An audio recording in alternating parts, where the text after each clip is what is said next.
Fala pessoal, tudo bem? João Crapina, aqui no quadro Seu Dinheiro Lá Fora. Quadro aí para quem quer investir no exterior, mas ainda tem um pouco de dificuldade, não conhece muito as empresas, os setores de fora. E hoje a gente vai olhar um pouco sobre a indústria de petróleo. Mas antes de começar, lembrando que esse quadro é uma parceria com a Nomad. E se você quer conhecer mais sobre o setor em si de petróleo, a gente deixou um link aqui na descrição sobre o Estudo Internacional. E lá você pode encontrar diversas análises, artigos sobre o setor, sobre empresas de petróleo e diversas outras indústrias.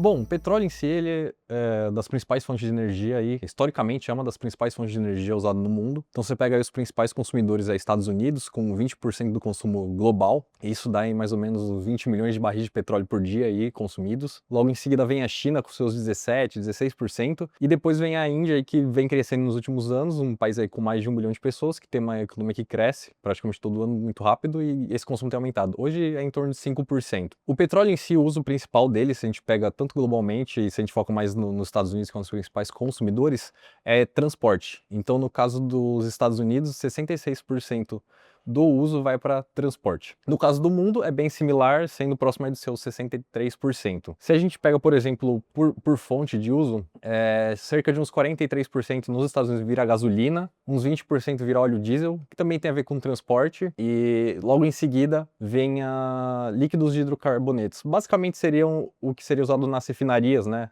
para fazer diversos outros produtos, então a questão de petroquímicos basicamente. E depois, logo em seguida, vem também, bem relacionado com transporte, seria combustível para avião, então querosene, né, uns 8% se a gente pega na indústria dos Estados Unidos. Bom, como eu falei, o petróleo, historicamente, ele cresce o seu consumo. Isso acontece porque o petróleo é correlacionado muito com a economia, o PIB per capita de um país. Se a economia de um país cresce, o consumo tende a crescer também. Por exemplo, se você pega desde 2000 dos anos 2000, mais ou menos, o consumo era 80 milhões de barris por dia e hoje está em torno de 100 milhões de barris por dia. Só que se a gente olha historicamente, o mix de consumo mudou um pouco entre os países.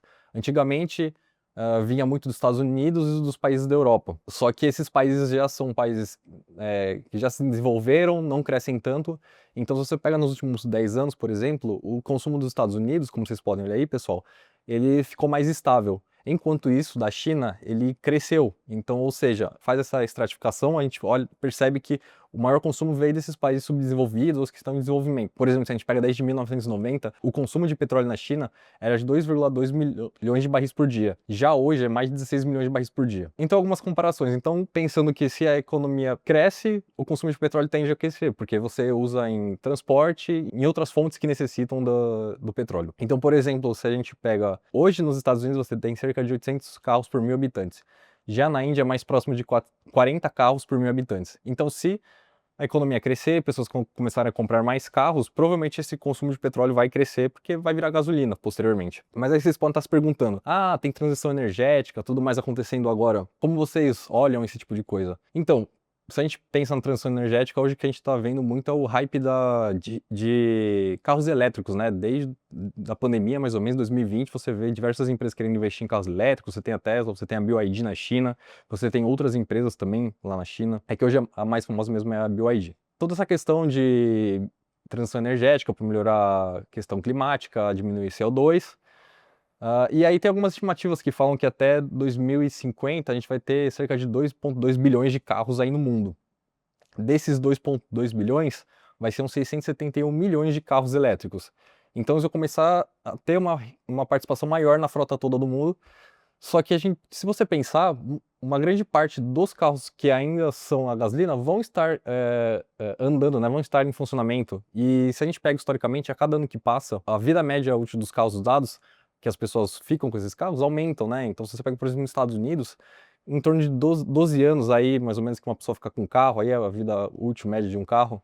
E isso aconteceu porque normalmente a tecnologia dos carros tem melhorado, ou seja, então você consegue ficar mais tempo com aquele carro, e também você tem uma questão de poder de compra, né? O preço dos carros também subiram muito, as pessoas tendem a comprar mais carros, ficar com os mesmos carros e fazer mais manutenção. Então não é tão simples assim falar que a transição energética vai ser de uma hora para outra e o consumo de petróleo vai cair, como muitos falam. Além disso, você pensa em questões da própria bateria que é usado nos carros elétricos, às vezes elas têm materiais tóxicos. Então, às vezes, como você vai fazer todo esse descarte, que às vezes você quer fazer uma coisa ecológica para usar carro elétrico, mas no final você tem que fazer o descarte de algo que pode ser tóxico, que você está sujando então, também o meio ambiente. Então, tem algumas questões envolvidas nisso. Além disso, tem a questão do consumo, né, também das pessoas. Às vezes tem pessoas que não compram carros elétricos porque gostam do carro a motor mesmo, de escutar o motor. Então você tem algumas restrições aí das próprias pessoas em usarem aquele produto, que é alguma coisa, questão de hábito. Você pega alguns países, muito das compras que estavam sendo feitas de carros elétricos eram relacionadas a muitas isenções fiscais.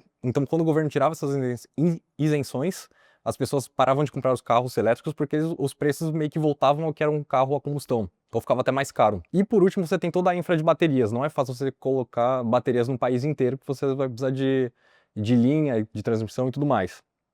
E carro elétrico é só uma parte. Você tem a questão de aviões também. Hoje, os aviões duram mais de 30 anos, às vezes, aí dependendo como ele é feita a manutenção. Então, um avião que está entrando em operação agora vai durar mais de 30 anos. Então, esse avião vai continuar consumindo querosene por todos esses anos. E se a gente pensa que até 2043, mais ou menos 2040, tem uma estimativa da Boeing que espera que a frota dobre, aí chega a quase 50 mil aviões.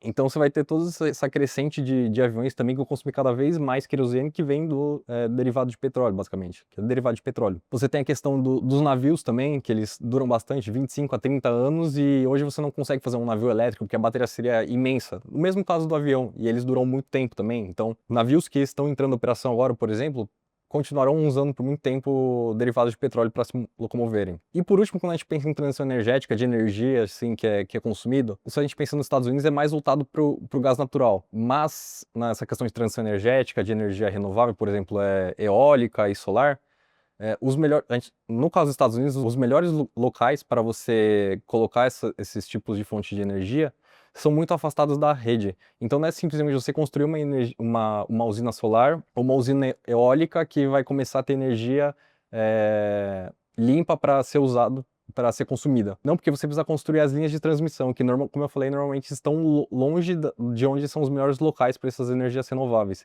Então, até você construir todas essas linhas, vai muito investimento e muitos anos para se concretizar. Então, se a gente pensa em transição energética, é muito mais complexo do que falam. E se vocês olharem no gráfico aí, pessoal, normalmente falam que carvão, quando olha em termos percentuais, o consumo dele foi caindo ao longo do tempo, porque foi substituindo por petróleo, foi substituindo por gás natural e outras fontes. Renovável também. Mas quando a gente olha em, digamos assim, por tonelada, o consumo dele só aumentou, embora em termos percentuais ele diminuiu. Por quê? Porque é muito difícil você fazer essa transição rápida, né? E algo que é com uma escala muito grande. Agora falando um pouco da indústria do negócio, basicamente o petróleo em si é uma commodity. As empresas do setor são tomadores de preço, elas não têm controle sobre o preço em si do produto vendido. Não é tipo uma Apple que eu posso aumentar o preço no celular que as pessoas vão continuar comprando. Não, eles são tomadores de preço e o preço do petróleo varia por diversos motivos. Então tem questões políticas, tem questão de demanda, tem questão de oferta.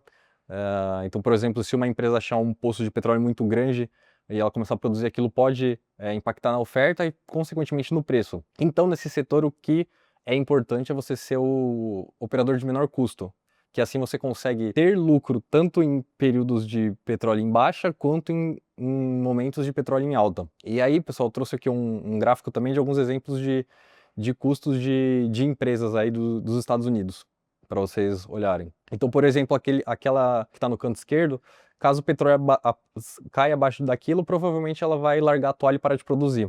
E assim sucessivamente. Outra questão interessante em entender é a questão da alavancagem operacional. Essas empresas, normalmente, elas têm muito custo fixos para fazer a operação, né? Produção, explorar, produzir. E então, se o preço do petróleo subir, o seu custo de extração não sobe junto com o preço do petróleo. Então vou dar um exemplo. Vamos dizer que você tem um custo de 20, o barril está sendo vendido a 40. Nesse caso, você teve uma margem de lucro de 20. Agora vamos falar que o petróleo foi para 60, só que seu custo continuou como 20. O preço do petróleo nem dobrou, mas o seu lucro virou 40, por causa dessa questão do custo fixo da alavancagem operacional. O lucro, ele sobe mais que a receita, basicamente. Só que isso também acontece ao contrário. Se o petróleo cair, seu lucro vai cair mais que a sua receita, basicamente. E um ponto de atenção que tem que ter na indústria é em questão das reservas. Olhar o quanto eles conseguiram repor as reservas ao longo do tempo. Por exemplo, eu produzi 100 mil barris no ano, quanto eu consegui repor para manter a reserva Então, que é o chamado índice de reposição. Se meu índice de reposição for 100%, quer dizer que eu encontrei a mesma quantidade de reservas que eu produzi. Se for maior que 100%, quer dizer que eu encontrei mais reserva do que eu produzi. Então, olhar isso historicamente para entender se a geologia da reserva da empresa é boa, entender quanto eles estão pagando para adicionar mais reserva. Então, se ao longo do tempo o custo por barril aumentou, quer dizer que eles estão pagando cada vez mais caro. Se o petróleo cair muito, eles também não vão aguentar um petróleo por muito tempo embaixo, basicamente. E por fim, se a gente pensar nos documentos da SEC, que é como se fosse a CVM aqui do Brasil, a SEC pede para essas empresas colocarem nos demonstrativos financeiros as reservas provadas, desenvolvidas e as provadas não desenvolvidas que eles pretendem tornar desenvolvidas até 5 anos. Então não necessariamente só tem aquilo de reserva nos relatórios, podem ter muito mais, que aí é uma questão de você entender da região, da geologia, porque se realmente tiver mais reserva, aquela empresa pode valer muito mais do que está aparecendo ali quando você olha no relatório, você está tentando avaliar uma empresa de petróleo. E até trazendo de exemplo, é o caso do Buffett, quando ele investiu na PetroChina em 2002, 2003, a empresa valia uns 37 bilhões de dólares na época. Ele comprou 1,3% da empresa, aí uns 400 milhões, pouco mais de 400 milhões de dólares. E aí ele notou que, só olhando o relatório, ele olhou que aquilo ali tinha muito mais reserva e ao longo do tempo a empresa estava realmente adicionando mais reserva ao longo do tempo. E ele fez algumas contas e olhando só aquilo que parecia ter mais reserva, ele chegou numa conta de que valia pelo menos 100 bilhões de dólares. Só que em 2007, com o petróleo subindo e eles continuamente adicionando reserva a preço baixo, reservas boas, a empresa chegou a valer mais de 275 bilhões de dólares. Então, alguns pontos de atenção que você tem que ter que às vezes normalmente não são tão fáceis de visualizar. E o diferencial também, se a gente pensa no exterior, nos Estados Unidos, por exemplo, você tem não só empresas que produzem e exploram petróleo, tem as empresas de royalties também. Então, por exemplo, elas são donas das terras, basicamente, falando de uma maneira simples, e ao invés de ela colocar capital naquele projeto, ela pode pegar e arrendar aquelas terras para uma operadora e ela pega um royalties em cima daquela produção. Então, um negócio totalmente diferente de uma produtora de petróleo, porque a produtora de petróleo tem todo o risco da operação, tem que colocar um bom dinheiro e às vezes não acha petróleo. Se a gente compara, é um negócio que não precisa colocar capital a parte de royalties. Basicamente ela cresce sozinha, porque a operadora vai produzir para você, vai explorar para você, enquanto a sua reserva cresce e você recebe todos aqueles royalties. Então é um negócio que consegue te distribuir enquanto ela cresce. Então, pessoal, por hoje é isso. Espero que tenham gostado do tema. Comentem aí embaixo se vocês têm alguma sugestão de empresa, de indústria. E lembrando também que estamos com desconto para nossa assinatura internacional. O link está aqui na descrição. E basicamente ela te dá direito a análises, artigos de diversas empresas, setores. Tem cursos também sobre como investir no exterior, questões de imposto e tudo mais voltado ao exterior. Então é isso, pessoal. Até a próxima.